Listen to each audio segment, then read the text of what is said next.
कारंजा लाडमध्ये शोकाची लाट, दुर्गेश माहोरेचा विहिरीत मृतदेह आढळला. कारंजा लाड, वाशिम. काल रात्रीपासून लाडखेड येथून बेपत्ता झालेल्या दुर्गेश सुभाष माहोरेचा मृतदेह आज सकाळी 7 वाजता सावरकर चौक ड्रीमलँड सिटीच्या विहिरीमध्ये आढळून आला.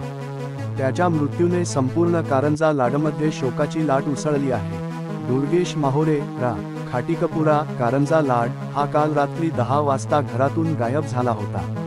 त्याच्या गायब झाल्याची बातमी पसरताच परिजनांनी त्याची रात्रीपासूनच शोधाशोध सुरू केली होती. आज सकाळी त्याचा मृतदेह विहिरीत आढळून आल्याने संपूर्ण क्षेत्रात सनसनाटी पसरली. मृतदेह आढळून आल्यानंतर तात्काळ आपत्कालीन सेवांना कळविण्यात आले आणि पोलीस अधीक्षकांना देखील सूचित करण्यात आले. त्यानंतर मृतदेह विहिरीतून सुरक्षितपणे बाहेर काढण्यात आला आणि पोस्टमॉर्टमासाठी सरकारी हॉस्पिटलमध्ये पाठविण्यात आला आहे. पोलिसांनी घटनेची माहिती घेत असून मृत्यूचे कारण स्पष्ट झालेले नाही.